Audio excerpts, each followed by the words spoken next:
Estamos hablando de la voluntad de Dios porque estamos en Mateo capítulo 6. Acompáñeme por favor, espero que usted tenga su Biblia cerca y vamos a estudiar la palabra. Mateo capítulo 6 en el versículo 10 dice: venga tu reino, hágase tu voluntad como en el cielo, así también en la tierra. Dios quiere que aquí en la tierra se viva lo que se vive en el cielo. En el cielo se hace una sola voluntad. ¿Cuál es la voluntad que se hace en el cielo? La voluntad perfecta. Ayer ya lo vimos. Recuerde que Dios tiene o maneja dos voluntades, la perfecta y la permisiva. La perfecta es lo que Dios quiere que nosotros hagamos y lo que Dios quiere que pase con la humanidad. Por ejemplo, que todo mundo se salve. Esa es la voluntad perfecta. Pero en realidad, para que todo mundo se salve, la gente tiene que también en su voluntad aceptar esa voluntad, y a veces no pasa. Entonces hay gente que se pierde y eso se llama la voluntad permisiva. Mañana, si Dios lo permite, le voy a hablar de la predestinación. ¿Qué es la predestinación? ¿Será que hay gente que nació para perderse de antemano y hay gente que nació para ser salvos de antemano? ¿Qué es estar predestinado para algo? Mañana le estaré hablando acerca de esto si Dios nos presta la vida. Ahora, la voluntad de Dios, ayer la vimos, es buena, es agradable y es perfecta. Pero la voluntad de Dios, por más que es buena, es agradable y es perfecta, nos cuesta trabajo llevarla a cabo. ¿Por qué? Porque muchas veces la voluntad de Dios choca contra mi voluntad. A veces Dios me pedirá que haga cosas que yo literalmente no quiero hacer. Así que ayer vimos la historia de dos hijos. El papá le dice a uno de sus hijos: ve a la viña y trabaja allá, y él le dice: no quiero, pero finalmente lo hace. Y hay otro que dice: sí quiero, pero no lo hace. Hoy en día nos encontramos con cristianos, y hablemos de nosotros, de los creyentes, de los evangélicos, que a Dios le dicen: sí Señor, cuenta conmigo, sí Señor, yo voy a cambiar, sí Señor, voy a ser una mejor persona, sí Señor, voy a renunciar a eso, sí Señor, voy a bloquear a esa persona, sí Señor, voy a abandonar esa costumbre, sí Señor, voy a abandonar ese pecado recurrente. Nos encontramos con gente que dice sí Señor, pero termina haciendo todo lo opuesto. Ahora, recuerde que ¿quién entrará en el reino de los cielos? Entrará la gente que hace la voluntad de Dios. No todo el que dice sí Señor entrará en el reino de los cielos. Mire lo que dice la palabra. Acompáñeme por favor a Mateo capítulo 7 para entrar en materia, porque hoy quiero hablarles de Getsemaní, ese lugar necesario para todos nosotros. Mateo capítulo 7 en el versículo 13 dice: entrad por la puerta estrecha, porque ancha es la puerta y espacioso el camino que lleva a la perdición, y muchos son los que entran por ella. ¿Cómo es la puerta que lleva a la perdición? Amplia. ¿Cómo es el camino? Amplio. Es un camino fácil. O sea que el camino fácil lleva ¿a qué? A la perdición. O sea que hacer mi propia voluntad es el camino fácil. Y yo le quiero decir a usted: escoja el camino difícil, incomódese, pague la milla extra, vaya por el camino que va cuesta arriba, el empedrado, el duro, el difícil, porque la Biblia dice que esa puerta angosta y ese camino estrecho te llevará a la vida eterna. Hay dos caminos, hay dos grupos de personas, hay dos destinos. ¿Cuál es tu destino? Es la pregunta. ¿Estás haciendo tu voluntad? ¿Estás en el camino espacioso, en el camino ancho, en la puerta ancha, que al final terminará en pérdida? Pero cuando yo renuncio a mi voluntad, ahora yo escojo el camino ¿qué? Angosto. Y luego dice el versículo 21: no todo el que me dice Señor, Señor entrará en el reino de los cielos, sino el que hace la voluntad de mi Padre que está en los cielos. ¿Quiénes finalmente van a entrar al reino de los cielos? El que hace la voluntad del Padre. O sea que hacer la voluntad de Dios me llevará finalmente a entrar al reino de los cielos. Hacer mi voluntad me sacará del reino de los cielos. Dicho esto, le quiero hablar de Getsemaní. Hay tres lugares que todo cristiano debe pasar: el desierto, Getsemaní y la cruz. El desierto es un lugar de formación, es un lugar agreste, es un lugar difícil. Yo no sé si tú estás en un desierto hoy. La humanidad está en un desierto. En un desierto no hay abundancia, en un desierto hay escasez. Hasta lo básico en un desierto es difícil: encontrar agua, encontrar sombra, encontrar comida. Un desierto, el calor en el día es impresionante, pero de noche la temperatura también desciende muchísimo. Un desierto puede aniquilar a alguien en cuestión de horas. Una persona puede deshidratarse en cuestión de horas en un desierto. Y nosotros no estamos exentos de pasar por desiertos. Pero escúchame, cuando estés cruzando un desierto, que Dios mismo te haya llevado hacia ese desierto, debes estar tranquilo, porque si Dios te llevó, Dios te saca. Lo más importante del desierto es la actitud de mi corazón. Recuerda que Dios iba a llevar al pueblo a la tierra prometida, pero antes de la tierra prometida había un desierto. No puedo llegar a la tierra prometida sin cruzar el desierto. Los desiertos son ¿qué? Necesarios. Son grandes formadores del carácter. No me voy a detener mucho en el tema de los desiertos, pero podría hablarte muchos desiertos he tenido en mi vida. Recuerdo una anécdota, una experiencia, y es que yo tenía un desierto económico hace muchos años y quería emprender un negocio con mi esposa y no tenía los recursos. Emprender es muy difícil, ser emprendedor es complicado y más cuando no se tienen los recursos. Así que yo le estaba orando a Dios, me acuerdo el monto, 500,000 pesos, y le oraba al Señor y le decía: Señor, dame 500,000 pesos, necesito 500,000 pesos para emprender ese negocio. No tenía quien me los prestara, no tenía historia crediticia, no había un banco que me diera dinero, así que me encontraba en un desierto. Y sabe una cosa, recuerdo como si fuera ayer, que en medio de ese desierto aparece un amigo y entonces viene a contarme que se siente muy mal porque acaba de despilfarrar 40 millones de pesos. Y para mí eso fue una experiencia triste. Yo me sentí compungido y me sentí muy triste. Yo decía, yo estoy orando por 500,000 y viene este amigo y me cuenta que ha cogido 40 millones de pesos y en un mes se los ha gastado como el hijo pródigo, viviendo perdidamente. Y eso afligió mi corazón. En un desierto tú a veces no ves nada, no ves respuesta, no llega nada, cae el maná, el pan de cada día, vendes hoy para comer mañana. Eso es un desierto, yo he estado allí. Ahora, la clave de salir del desierto es la actitud de mi corazón y las palabras de mi boca. ¿Qué estancó al pueblo en el desierto? Que murmuraban, que criticaban, que hablaban contra Dios. Cuando tú estás en un desierto y tú maldices, maldecir, mal hablar, comienzas a decir cosas que no son, el desierto se alarga.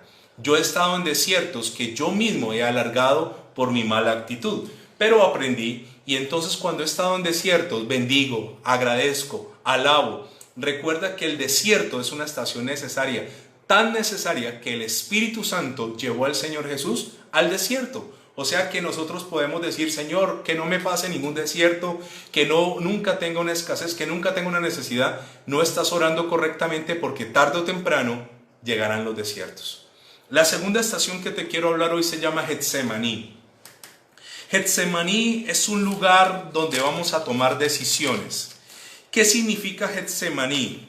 Getsemaní viene de una palabra aramea que se dice Gatsmen. Perdóneme el arameo, mi pronunciación de arameo, pero esta palabra se relaciona con triturar o con procesar la oliva. Recuerde que en el monte de Getsemaní se conocía como el monte de los olivos. Se cree que habían árboles de olivos abundantes en ese lugar. Getsemaní era un huerto, era un lugar de muchos árboles. Y aquí el Señor Jesús se va a encontrar a una prueba tremenda. Él ya ha pasado por desiertos. Ahora el Señor se va a encontrar con la mayor prueba, y es hacer la voluntad perfecta de Dios. Acompáñeme por favor, vamos a estar leyendo Mateo. Acompáñeme a Mateo por favor, capítulo 26.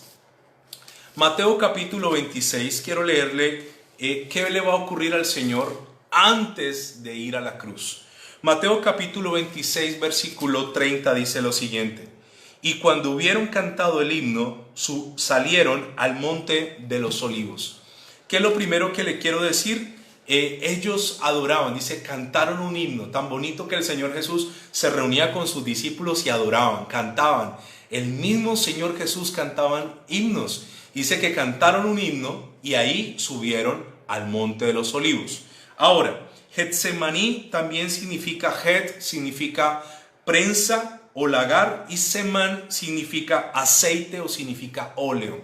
¿Qué es Getsemaní? Es el lugar donde se prensa, ahí donde se tritura para sacar el aceite. ¿Qué es Getsemaní? Un lugar de quebranto, un lugar de dolor, un lugar donde sentiremos mucha presión, donde sentiremos esa prensa. Las prensas van moviéndose y van aplastando, y a veces sentimos que no podemos más, pero Dios sigue aplastando para que salga de nosotros el mejor aceite. Ahora, era el lugar donde se trituraba el olivo, el fruto del olivo, para extraer su aceite. Ahora, ¿qué sucedió en este lugar? Era un huerto, y aquí le voy a contar que en este lugar se va a librar una batalla impresionante. Nosotros siempre hablamos de la cruz. No voy a negar lo importante de la cruz, pero le quiero decir que es en Getsemaní donde se ganan las batallas. Es Getsemaní el lugar de decisión. Es el lugar donde yo decido si lo voy a hacer o no lo voy a hacer. El Señor Jesús no esperó a la cruz para decidir. Él iba a decidir ¿en dónde? En Getsemaní. Getsemaní es el lugar previo a la tribulación, a la prueba o a la tentación.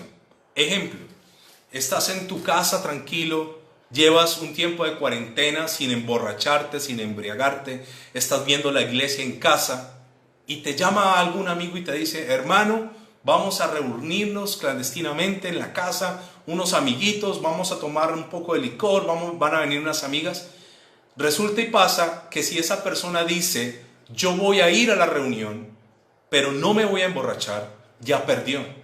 Porque si esperó a decidir allí, no va a poder decidir. ¿Dónde debe decidir? En su Getsemaní, que es el lugar previo a la situación difícil.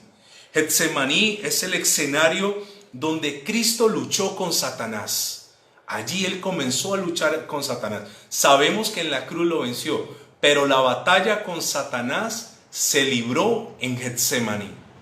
Entonces, ¿qué dice la palabra del Señor? Allí mismo en Mateo capítulo 26, dice el versículo 36.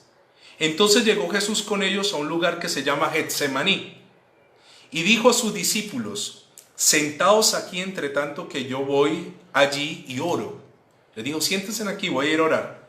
Tomando a Pedro y a los dos hijos de Zebedeo, comenzó a entristecerse y a angustiarse en gran manera. Getsemaní es un lugar ¿de qué? De tristeza. Escúcheme este concepto. Hay cosas en mi vida que Dios me ha pedido, que me ha costado trabajo dejar, y eso causa ¿una qué? Una tristeza. Hay cosas que han sido fáciles de dejar, pero hay cosas que son complejas de dejar. Y el Señor tomó a sus discípulos, pero luego tomó a su círculo íntimo, Pedro, Jacobo y Juan, y me sorprende y me maravilla cómo el Señor es capaz de no aparentar nada y de decirle a sus discípulos: me siento triste, me siento angustiado. ¿Sabe? A veces los cristianos modernos somos tan aparentosos, a veces somos tan sobradores, a veces nos cuesta trabajo reconocer que estamos débiles, que tenemos un problema, que nos sentimos ahogados. Pero yo me encuentro un Señor Jesús que es capaz de decirle a sus discípulos: estoy muy triste. Pero el Señor Jesús va un poco más allá y dice lo siguiente. En el versículo 37 dice: comenzó a entristecerse y a angustiarse en gran manera. 38. Entonces Jesús les dijo: mi alma está muy triste hasta la muerte. Quedaos aquí y velad conmigo. ¿Qué le está diciendo el Señor? ¿Ustedes me podrían ayudar a orar? Me siento tan triste. Getsemaní es un lugar de confrontación. Es el lugar donde vamos a vencer o vamos a perder. Ese es Getsemaní, el lugar donde tenemos la capacidad de decidir. Un ejemplo: una mujer que tiene sobrepeso va al médico, el médico le dice: señora, su nivel de azúcar está por las nubes, usted sigue comiendo de esa manera, usted le puede dar un infarto, señora, usted tiene taponadas las venas, las arterias, su corazón está agrandado. Y quiero decirle, usted no puede volver a comer chocolatina ni chocolate jamás en su vida. La señora es adicta al chocolate, le gusta el chocolate en todas las presentaciones, con maní, con nueces, con escarcha por encima. Le gusta todo tipo de barras de chocolate. Pero el médico le está diciendo que no lo haga. Así que la señora regresa muy triste a su casa y entonces enciende la televisión y comienza a pasar canales, y de pronto pasa un comercial de una chocolatina que es deliciosa, que trae por dentro trae un centro de dulce. Es espectacular, no puedo hacer la cuña. Entonces ella mira esa chocolatina, se le hace agua a la boca como se me hizo a mí en este instante, y toma una decisión. Dice: ya sé, yo no puedo comer chocolatina, pero voy a tomar las llaves del carro, voy a conducir hasta el supermercado, voy a llegar, voy a parquear, pero no me voy a bajar. La señora llega hasta el supermercado, analiza la situación, dice: ok, voy a bajarme, pero no voy a entrar a comprar. Finalmente la señora se baja y entra, pero ella dice: ok, estoy acá adentro, ya vine hasta acá, voy a ir a la sección de dulces, voy a mirar la chocolatina, pero no la voy a echar aquí en el carrito. Finalmente la señora llega hasta allá, ve la chocolatina y dice: ok, yo sé que no debo comer la chocolatina, pero voy a tomar estas, las voy a meter en el carro y voy a llevarlas a la caja. No las quiero pagar, pero las voy a llevar hasta allá. Las lleva a la caja, finalmente las paga, regresa a su casa. Dice en el camino: las voy a tener en la casa, pero no me las voy a comer. Cuando llega a su casa, lo primero que hace es destapar una de esas chocolatinas y, perdóneme la expresión, tragársela. ¿Dónde perdió la señora la batalla? ¿En qué momento ella perdió su batalla contra la chocolatina endemoniada? En el momento en que ella vio el comercial y tuvo la decisión de ir al supermercado. Getsemaní es el lugar de decisión. Es cuando yo decido si voy a hacer lo que quiero hacer y me gusta, o haré la voluntad de Dios, que puede saber amarga, pero que al final va a bendecir mi vida. Tú eres el resultado de tus propias decisiones, de tu libre albedrío, de tu capacidad de decidir voluntariamente. Tú eres una persona libre, el Señor te hizo con todas esas capacidades, y tu vida hoy está en el nivel donde tus decisiones te han llevado, no donde Dios seguramente te quiere tener. Le quiero contar que ha habido gente con excelentes hogares que por una noche o una hora, o peor aún, 5 minutos de pasión infructuosa, tomaron una mala decisión, arruinaron su vida, la vida de su esposa, la vida de su esposo, la vida de sus hijos. Ha habido gente que por una mala decisión se llenaron de ira, se llenaron de violencia, fueron, tocaron la puerta del vecino, sacaron un arma, mataron a alguien y luego recapacitaron. Las decisiones nos llevarán lejos, o las decisiones nos estancarán. Y el Señor Jesús está en el huerto de Getsemaní y está en una actitud muy humana. No lo veamos como el Hijo de Dios, veamos ese otro Señor, ese Hijo del Hombre que la Biblia también le llama, y está en una situación entre quiero y no quiero hacerlo. Y es eso precisamente lo que la Biblia me está mostrando en Getsemaní, cuando yo a veces no quiero, pero sé que debo hacerlo. En ese momento el Señor está muy triste y le ha pedido a sus discípulos que le acompañen a orar. Pero dice el versículo 40, dice: vino luego a sus discípulos y los halló durmiendo, y dijo a Pedro: ¿así que no habéis podido velar conmigo una hora? El Señor les dijo: 1 hora les pedí que oraran y estaban dormidos. ¿Cómo te sientes cuando tú le pides a alguien que te respalde y te deja solo? El Señor se estaba quedando solo. Getsemaní es el lugar donde Él se comenzó a sentir solo. El Señor sabía que iba a ser traicionado, y que aquel discípulo que sabía el lugar secreto donde se reunían iba a llegar con todos los alguaciles a atrapar al Señor como si fuera un criminal. Él sabía todo lo que iba a pasar, y en ese momento en Getsemaní le quiero decir que Satanás se estaba moviendo como nunca antes. Satanás estaba agotando su última instancia, la última estación antes de la cruz. Porque el Señor Jesús, si iba a la cruz, Satanás sería derrotado. Así que la última estación sería Getsemaní. ¿Sabe? Yo quiero decirle esto. En un huerto se perdió todo, el huerto del Edén. En un huerto llamado Getsemaní, el Señor tenía que recuperar todo. Por la desobediencia de Adán en un huerto se había perdido todo. Ahora, por la obediencia de un segundo Adán, Cristo el Señor se iba a recuperar todo.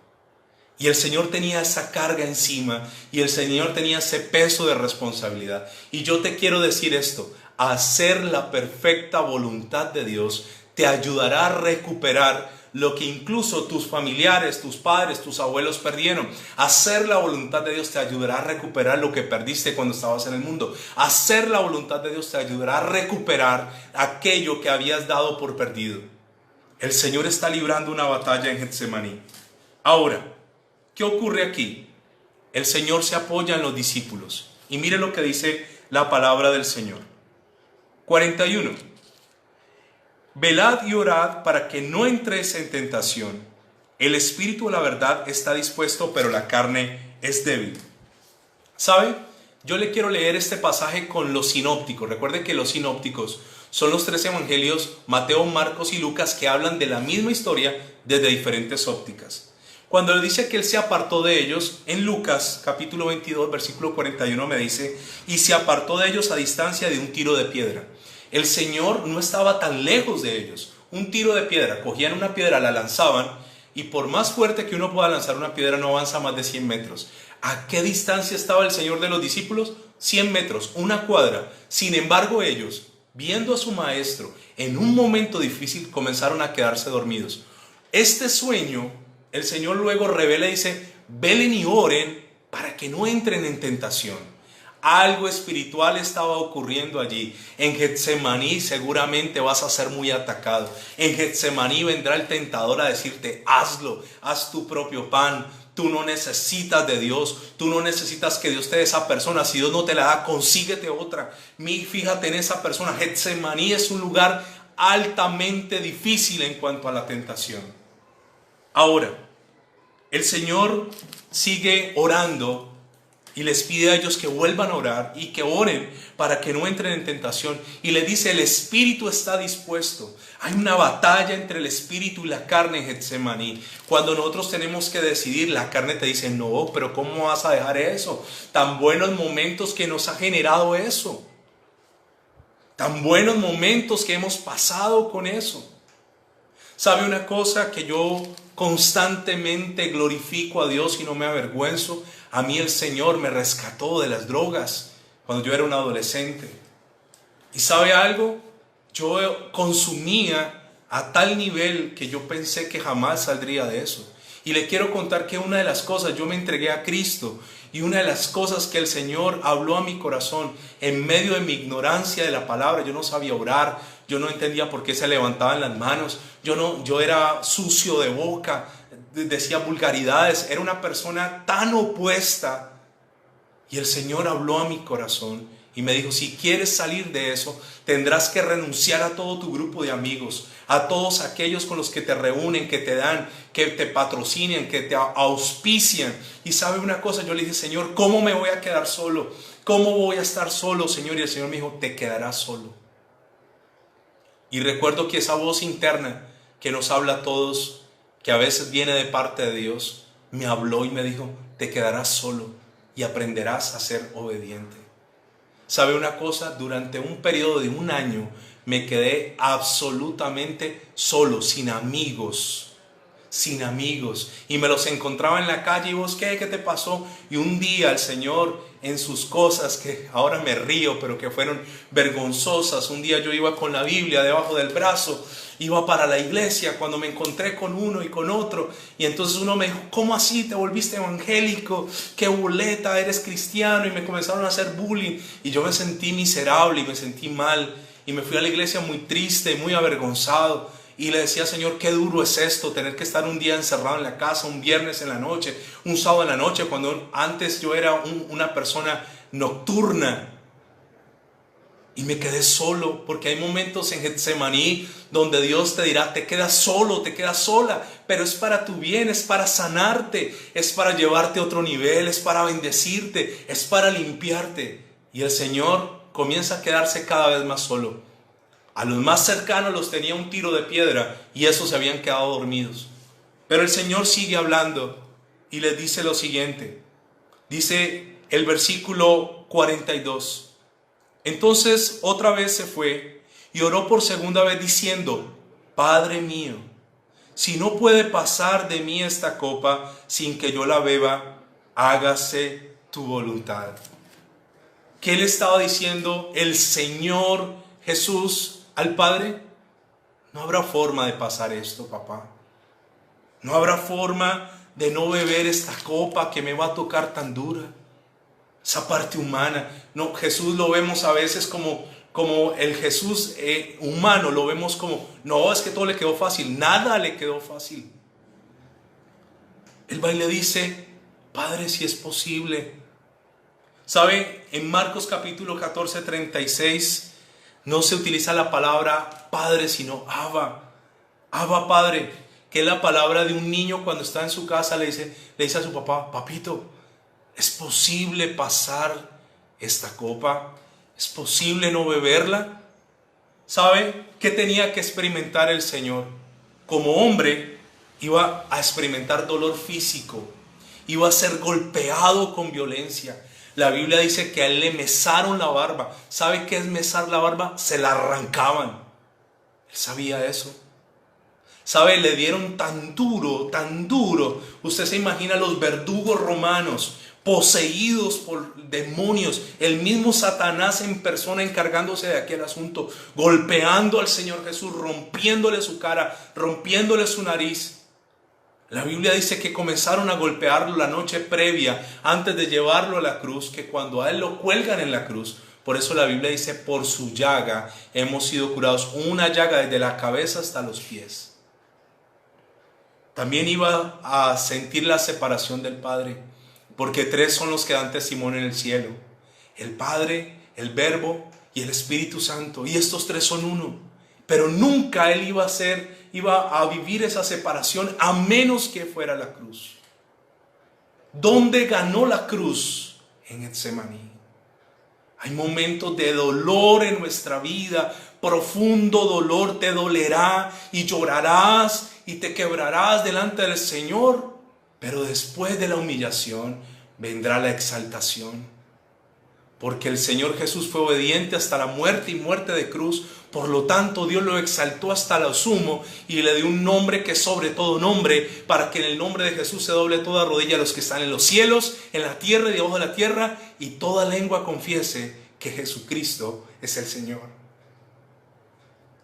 No puede haber exaltación sin humillación. Getsemaní es un lugar de dolor, pero ¿sabe algo? El Señor se lo ganó. No fue gratuito, no fue como nos gusta a nosotros, gratis, sin esfuerzo. Y hay gente por allí que hoy está sufriendo, y hay gente por allí que hoy está lamentándose, pero no quiere ir a su Getsemaní, no quieren entregar lo que Dios les está diciendo: entrégamelo. Hay gente por allí que está miserable, que está viviendo una falsa relación, que están en amargura, que están en apariencia, pero no quieren ir a Getsemaní. No puede haber cruz sin Getsemaní, y no puede haber exaltación sin humillación. Ahora, ¿qué más es Getsemaní? Era llevar el peso de toda la humanidad, de todo el pecado. Un Dios santo, un ser santo que nunca pecó, sería sumergido en toda la inmundicia de nuestros propios pecados. ¿Sabe? Yo conocí una vez un hombre que lo iban a asesinar y tuvo que lanzarse a un caño de aguas negras en nuestro país. A este hombre le intentaron cortar la cabeza con un machete, y este hombre, al ver su cuello sangrante y la determinación de los asesinos, tuvo que lanzarse. No lo pensó, se tiró a aguas podridas y sobrevivió. ¿Sabe una cosa? Estar sumergido en las aguas más putrefactas, más descompuestas, más sucias, no son comparables con todo el peso de la inmundicia que vendría sobre un ser santo y limpio como el Señor Jesús. Por eso Él le dice al Padre: si es posible, pero si no, iré y beberé esa copa. ¿Sabe? Iba a experimentar la muerte física.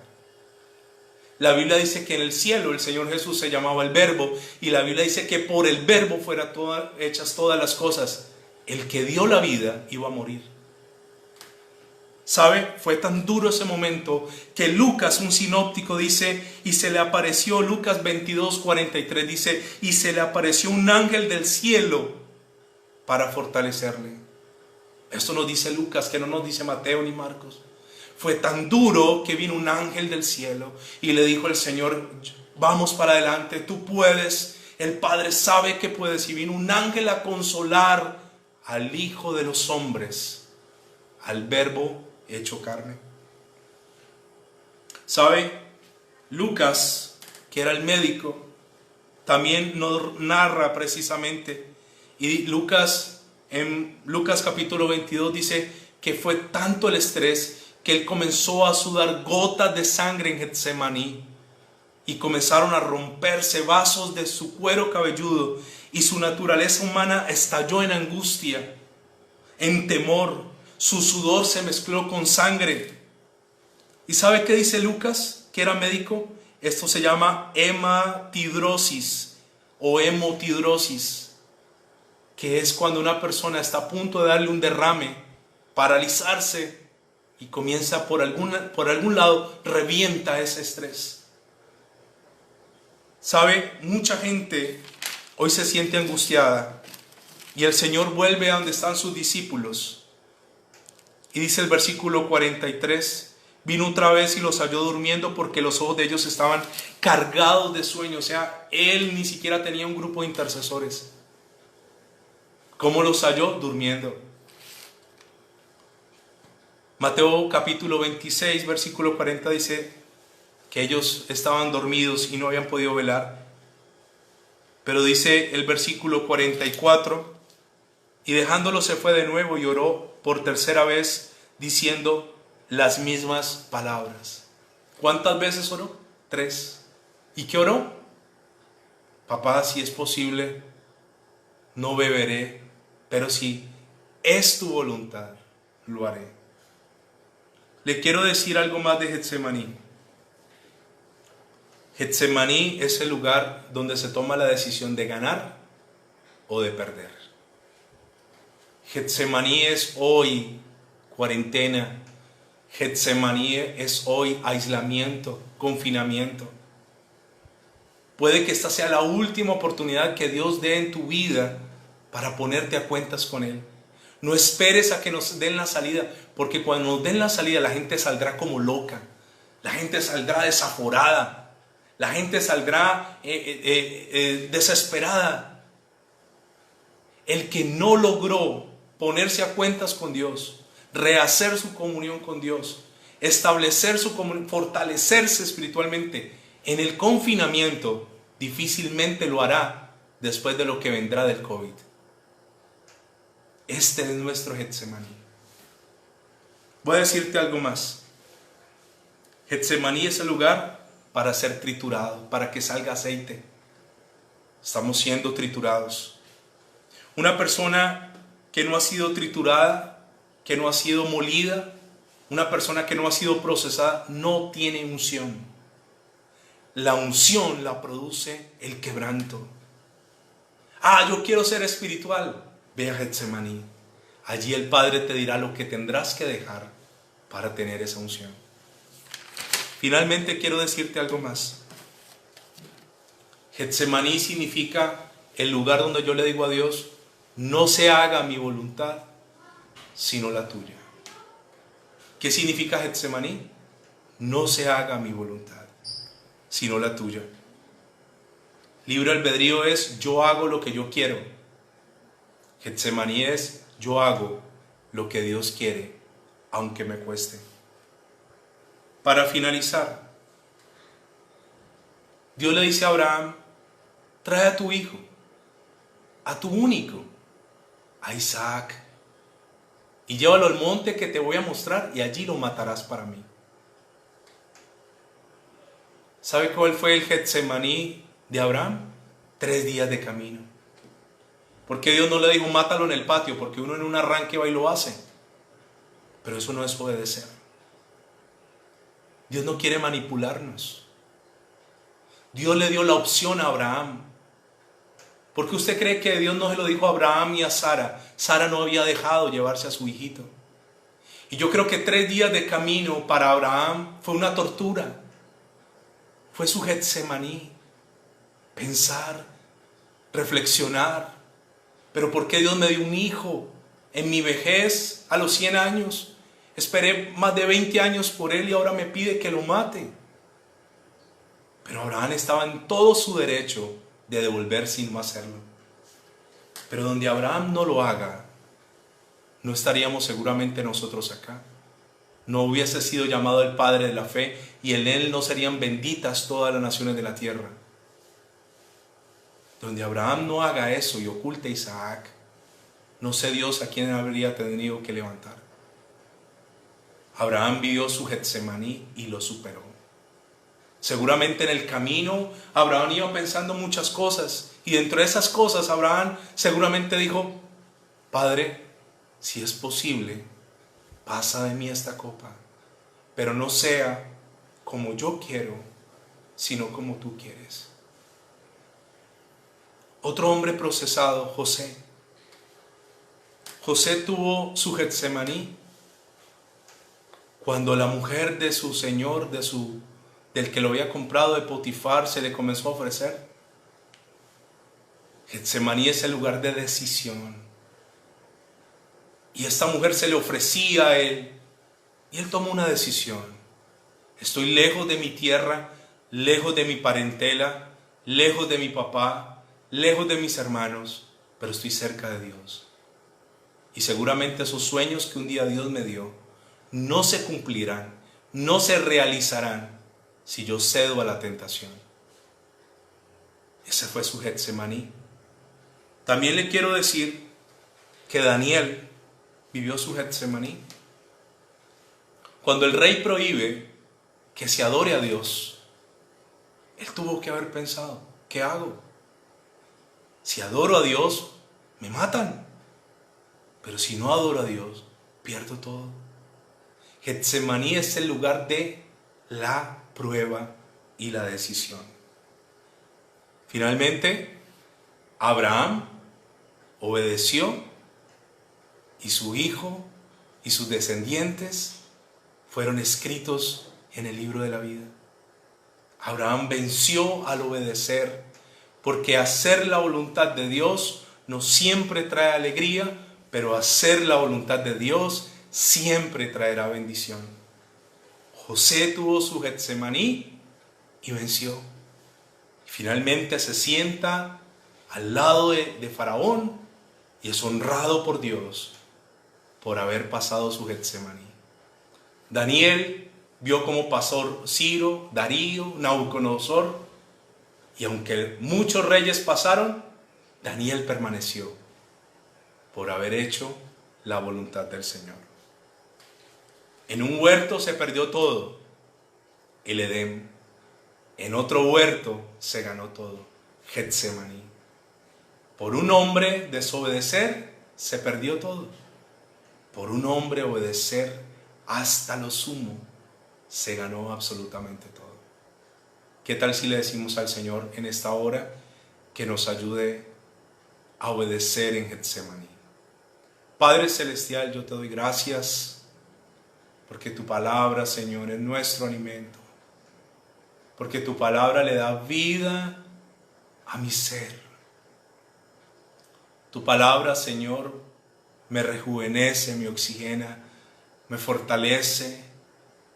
Mi ser se estremece ante tu presencia y ante tu palabra. Porque tu palabra, Señor, es ese pan espiritual que cuando dijiste no solo de pan vivirá el hombre, no significa que no había que comer pan físico, sino que también mi cuerpo, mi ser necesita pan espiritual. Señor, hoy quiero pedirte que cuando esté en Getsemaní, cuando tenga que decidir entre lo que quiero hacer y entre lo que tú quieres que yo haga, mi corazón se incline a tu voluntad perfecta. Ayúdame, Señor, como nunca antes en mi vida, a tomar las mejores decisiones amparadas bajo tu voluntad perfecta, para ver en mi vida lo que hasta ahora no he visto. ¿Cuántas cosas hay represadas, hay retenidas por mi desobediencia? ¿Cuántas bendiciones me he perdido por hacer mi propia voluntad? No puede haber exaltación sin la cruz y no puede haber cruz sin Getsemaní. Señor, ayúdame a vivir este Getsemaní y a tomar las mejores decisiones, aunque me cueste, aunque me entristezca, aunque me aflija, aunque haya dolor, aunque haya quebrantamiento. Ahí en Getsemaní el mejor aceite comenzó a salir del Señor, la mejor unción. El Hijo de Dios, pero también el Hijo de los hombres, estaba siendo aplastado como el fruto del olivo, prensado, molido, machacado en Getsemaní. Y hoy nosotros, Dios, somos el resultado, y millones, miles y millones de personas son el fruto de esa obediencia. Por eso hoy magnificamos y exaltamos el nombre de Jesús para siempre. Ese nombre lo ponemos en alto y a Él le agradecemos y le damos la gloria y le damos la honra. Y queremos pedirte, Señor Jesús, que nos permitas seguir tus pasos. Padre, no se haga como yo quiero, sino que se haga tu voluntad. Gracias, Señor. Gracias. Sé que nos vas a llevar a otro nivel. En el nombre de Jesús. Amén y amén.